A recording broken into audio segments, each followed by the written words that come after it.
Colin Kaepernick defeated the NFL in a legal battle, and, make no mistake, that is one heck of a victory. The league possesses both the resources for interminable court battles and the ego to never admit a mistake. The NFL spent millions and millions fighting Tom Brady over the inflation levels of a football. It spent millions and millions fighting the legalization of sports wagering, all the way to the Supreme Court. Then when the league lost, it immediately cashed in, of course, against Kaep and his claim that teams colluded against him. However, the NFL quit.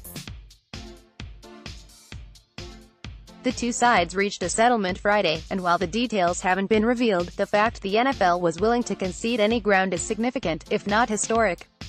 Of course, if this thing ever got to trial, Kaepernick's lawyers probably needed only to hold up a picture of Brandon Weeden on the roster of last season's Houston Texans and they would have immediately received access to Jerry Jones' personal checking account.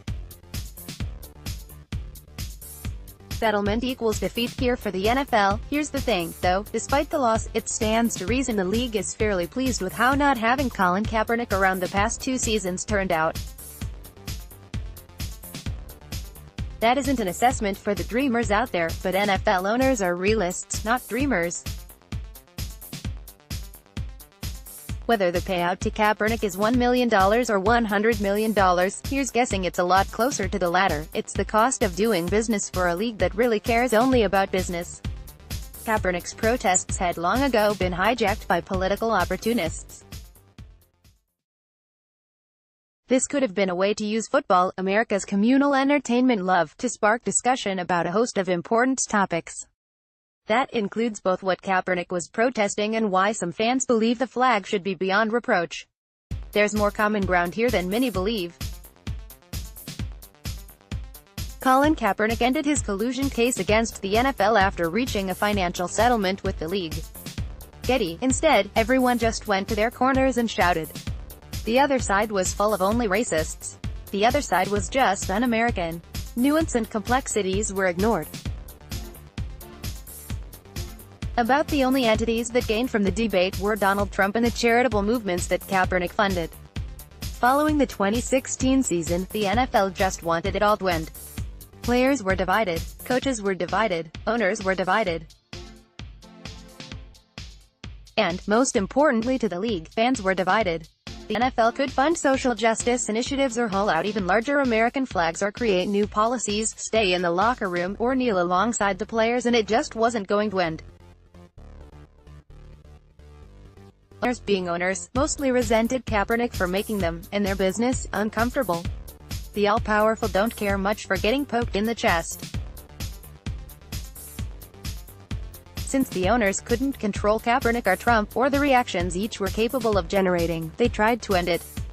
So they got rid of Kaepernick.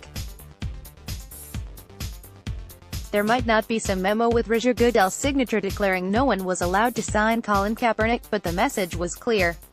Kaepernick's benefits no longer outweighed his cost, at least at a league-wide level. That's how it works for all employees, of course. Kaepernick was no longer an elite quarterback. He was better than most guys, but not better enough to warrant the backlash.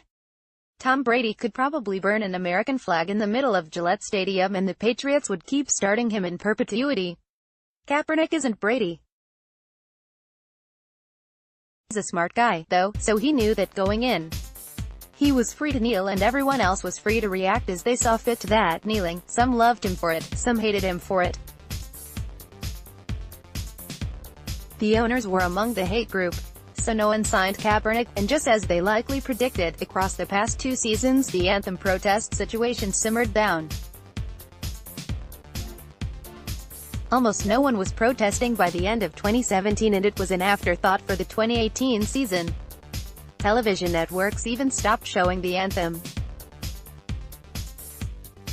Other than when Nike produced a Kaepernick commercial or Trump tried to use it as a political wedge issue, it rarely bubbled up into a major news story. The owners were pleased. Fans stopped booing. Television ratings surged again, although a significant part of that was likely due to the aforementioned legalization of sports wagering in a growing number of states. So now comes the bill.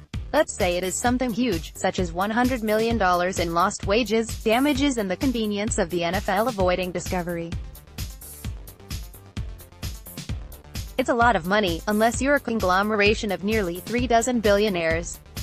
That's about $1.5 million per owner, per season, to begin to put what they saw not as a discussion point or a civil protest but an annoying threat to their bottom line. They probably would have paid 10 times that amount. So score 1 for Kaepernick. He stuck to his guns and beat the NFL in a game the NFL rarely loses. But, as always, here's guessing the billionaires think they won in the end. Maybe one day in the future, when all the vitriol dies down and the opportunists fade, the entire issue can bring some perspective and discussion. Maybe there is some good to come. Maybe. Then again, there remains one big question. If the lawsuit is settled, does that mean someone might actually sign Colin Kaepernick? After all, if Brandon Whedon can get a job, more from Yahoo Sports. Report, Kaepernick wanted massive deal to play in AAF Super Bowl. Swindling fugitive caught being rude to teen spa worker. Racial taunt of HS basketball player leads to outrage. Steph Curry regrets putting daughter Riley in NBA Finals spotlight.